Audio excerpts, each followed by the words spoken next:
মধ্যপ্রাচ্য বিষয়ে কথা বলতে এই মুহূর্তে আমাদের সাথে যোগ দিয়েছেন শাহজালাল বিজ্ঞান ও প্রযুক্তি বিশ্ববিদ্যালয়ের রাজনৈতিক বিজ্ঞান বিভাগের অধ্যাপক ডক্টর মোহাম্মদ নজরুল ইসলাম। ডক্টর মোহাম্মদ নজরুল ইসলাম, আপনাকে স্বাগত জানাচ্ছি ইন্ডিপেন্ডেন্ট টেলিভিশনে। আপনার কাছে প্রথমে একটু জানতে চাই যে যুদ্ধবিরতি চুক্তির দ্বিতীয় দফা আলোচনার আগেই পশ্চিম তীর একীভূত করতে বিল পাশ করেছে ইসরায়েলি পার্লামেন্ট। এর ফলে কি স্থায়ী সমাধান আদৌ সম্ভব কিনা, যদিও আরো কয়েক দফার ভোট বাকি রয়েছে? বান্ডেল থাকলে প্রতি সেনমানিতে টাকা বাঁচবে। বিকাশ সেনমানি বান্ডেল কিনে জিতুন প্রতি লেনদেনে। আপনাকে ধন্যবাদ আমাকে সংযুক্ত করার জন্য। আমরা বারবার বলছি যে ইসরায়েলের যে ইন্টেনশন, সেই ইন্টেনশনটা খুব ভালো মনে হচ্ছে না।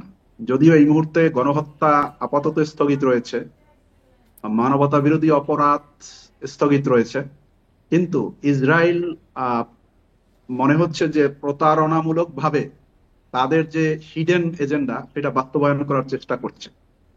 ইসরায়েল এখনো পর্যন্ত স্পষ্টভাবে একথা বলেনি যে ফিলিস্তিনের যে ভূখণ্ড সেটা ফিলিস্তিনিদের অধিকার এবং সেখান থেকে তারা সরে আসবে। সবকিছু দেখে মনে হচ্ছে ইসরায়েল যেন কিছুটা সময় নিতে চাচ্ছে। ইসরায়েলের এখনকার পর্যন্ত যে বিহেভিয়ার, এই যে ওয়েস্ট ব্যাংক বা ফিলিস্তিনের এলাকা একীভূত করা, পার্লামেন্টে তাদের বিল পাস করা, এই ইন্টেনশনটা ক্লিয়ারলি ইন্ডিকেট করে যে ইসরায়েল তাদের যে আগের অবস্থান সেই অবস্থান থেকে ফিরে আসে নাই। আর এটা যদি অব্যাহত থাকে তাহলে এই যুদ্ধবিরতির আসলে কোনো ভবিষ্যৎ দেখছি না। এই পরিকল্পনার তীব্র নিন্দা এরই মধ্যে যুক্তরাষ্ট্রের পক্ষ থেকে জানানো হয়েছে এবং ডোনাল্ড ট্রাম্প এতে অসন্তোষ জানিয়েছেন। এই আচরণ কি আসলে লোক দেখানো কিনা, আপনার কি মনে হয়? এটা তো লোক দেখানোই মনে হচ্ছে, কারণ যুক্তরাষ্ট্র শুধু বিবৃতি দিলে তো হবে না। কারণ যুক্তরাষ্ট্রকে আমরা দেখছি যে ইসরায়েলকে যুক্তরাষ্ট্র অ্যাক্টিভলি সাপোর্ট করে যাচ্ছে, সাপোর্ট দিয়ে যাচ্ছে। তো সেক্ষেত্রে যুক্তরাষ্ট্র আরো কঠোরভাবে এবং ইসরায়েল যাতে বাধ্য হয় এরকমের আচরণ না করতে, সেই ভূমিকা যুক্তরাষ্ট্রকে পালন করতে হবে। কিন্তু যুক্তরাষ্ট্রের কাছ থেকে যে ভূমিকা আমরা প্রত্যাশা করি বা সারা পৃথিবীর মানুষ যে প্রত্যাশা করে সেটা কিন্তু হচ্ছে না। তো কাজে এইভাবে লুকওয়ার্ম কাইন্ড অফ যে কথাবার্তা এগুলা বলে ইসরায়েলকে নিবৃত্ত করা যাবে না। তো কাজেই যুক্তরাষ্ট্রকে যুক্তরাষ্ট্রের মতো রোল প্লে করতে হবে। যুক্তরাষ্ট্র সত্যি সত্যি যদি চায় ফিলিস্তিনের শান্তি আসুক, অথবা ইসরায়েলের যে বর্বরতা, মানবতা বিরোধী অপরাধ, যে গণহত্যা, এটা বন্ধ হোক, তাহলে যুক্তরাষ্ট্রের স্ট্রংলি পদক্ষেপ নেওয়া উচিত। এবং আমরা গত কয়েকদিনে দেখেছি যে যুদ্ধবিরতি যেদিন থেকে কার্যকর হয়েছে তারপর অনেকবার কিন্তু আইডিএফ এর পক্ষ থেকে, অর্থাৎ ইসরায়েলের পক্ষ থেকে যুদ্ধবিরতি আইন লঙ্ঘন করা হয়েছে।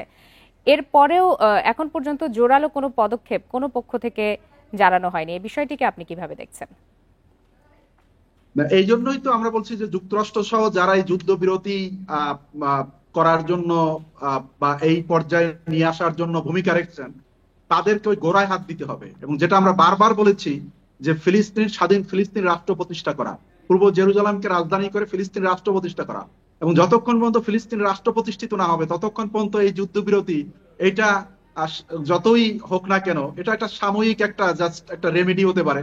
কিন্তু ইসরায়েলের যে অবস্থান, সেই অবস্থান থেকে কিন্তু ইসরায়েল এখনো পর্যন্ত সরে নাই।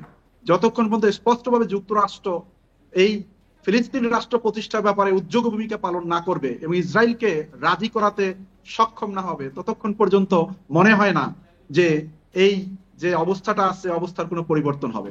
তো কাজেই আমার মনে হয় যে এইভাবে ওই মানে কিছু সন্তোষজনক বা কূটনৈতিক কথাবার্তা আপাতত বলে কোনো লাভ হবে বলে মনে হয় না। সেক্ষেত্রে বেনিয়ামিন নেতানিয়াহুর বিরুদ্ধে আন্তর্জাতিক আদালতে যেই মামলা প্রক্রিয়াধীন, সেই প্রক্রিয়া কি বাধাগ্রস্ত হবে কিনা? আদৌ কি তার বিচার করা সম্ভব হবে? আমরা প্রত্যাশা করি বিচার করা সম্ভব হবে। যুক্তরাষ্ট্র বা ইসরায়েলের যারা মিত্র আছে তারা হয়তো এটা চাইবে না, কিন্তু আপনি দেখেন ইতিমধ্যেই সারা পৃথিবীতে একটা বিশ্ব জনমত তৈরি হয়েছে। অনেক দেশ ফিলিস্তিনকে স্বীকৃতি দিয়েছে, অনেক দেশ নেতানিয়াহুর বিরুদ্ধে মামলা করেছে এবং সেই মামলা চলমান আছে।